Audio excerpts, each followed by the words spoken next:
This episode is brought to you by IVP. Do you feel ill-equipped to respond to systemic issues of race?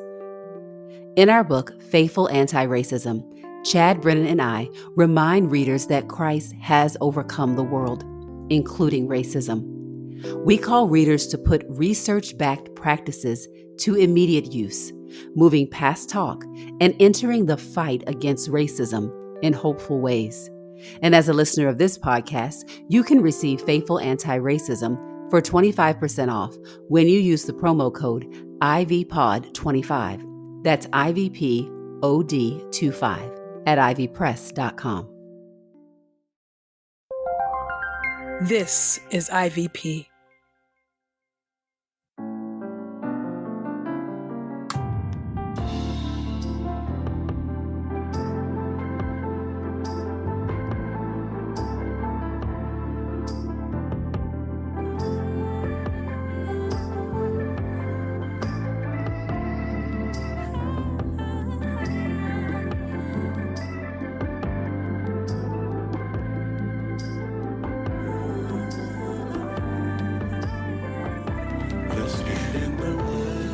You're listening to Get in the Word with Truth's Table. Your word is truth, your word is life. Presented by InterVarsity Press.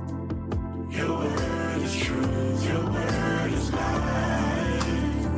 A daily audio Bible podcast read by Dr. Christina Edmondson And Ekemini Uwan.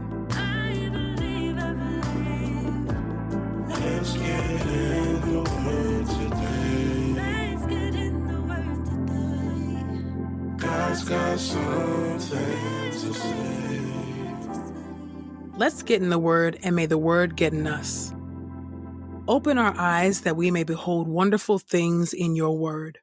Job chapter 13 through Job chapter 14, verse 22.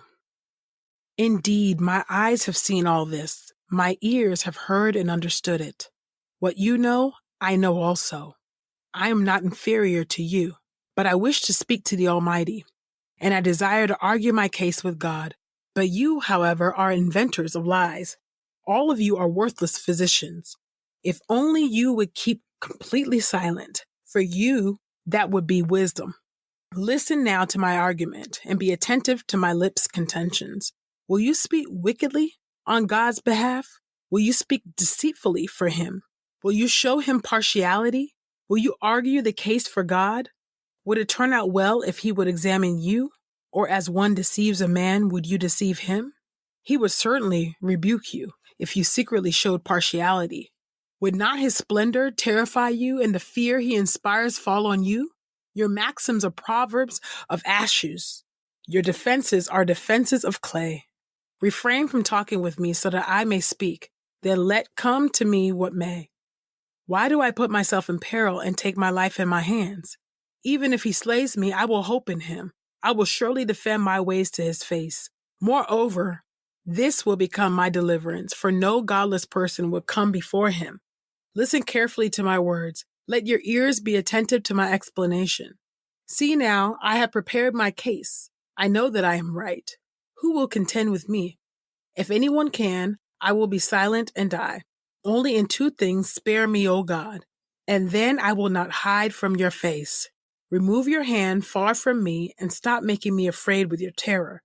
Then call and I will answer, or I will speak and you respond to me. How many are my iniquities and sins? Show me my transgression and my sin. Why do you hide your face and regard me as your enemy? Do you wish to torment a wind-blown leaf and chase after dry chaff?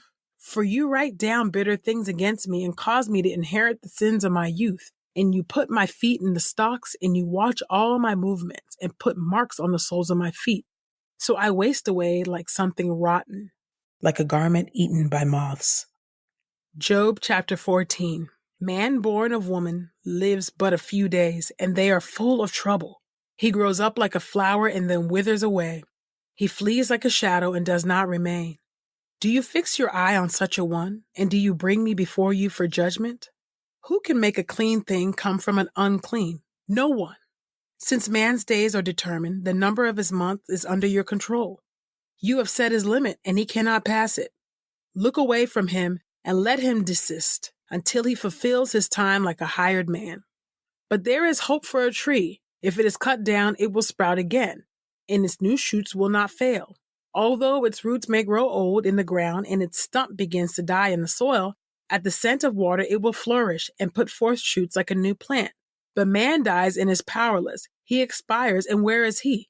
As water disappears from the sea, or a river drains away and dries up, so man lies down and does not rise until the heavens are no more. They will not awake nor rise from their sleep. Oh, that you would hide me from Sheol and conceal me till your anger has passed. Oh, that you would set me a time and then remember me. If a man dies, will he live again? All the days of my hard service, I will wait until my release comes. You will call and I will answer you. You will long for the creature you have made. Surely now you count my steps. Then you would not mark my sin. My offenses would be sealed up in a bag. You would cover over my sin. But as a mountain falls away and crumbles, and as a rock will be removed from its place, as water wears away stones and torrents wash away the soil, so you destroy man's hope. You overpower him once for all, and he departs. You change his appearance and send him away. If his sons are honored, he does not know it. If they are brought low, he does not see it. His flesh only has pain for him, and he mourns for himself. Your word is true. Luke chapter 4, verse 31 through 41. So he went down to Capernaum, a town in Galilee, and on the Sabbath he began to teach the people. They were amazed at his teaching, because he spoke with authority. Now in the synagogue there was a man who had the spirit of an unclean demon, and he cried out with a loud voice, "Ha! Leave us alone! Jesus the Nazarene, have you come to destroy us? I know who you are, the Holy One of God." But Jesus rebuked him. "Silence! Come out of him!" Then after the demon threw the man down in their midst, he came out of him without hurting him. They were all amazed and began to say to one another, "What's happening here?" For with authority and power he commands the unclean spirits, and they come out. So the news about him spread into all areas of the region. After Jesus left the synagogue, he entered Simon's house. Now Simon's mother-in-law was suffering from a high fever, and they asked Jesus to help her. So he stood over her, commanded the fever, and it left her. Immediately she got up and began to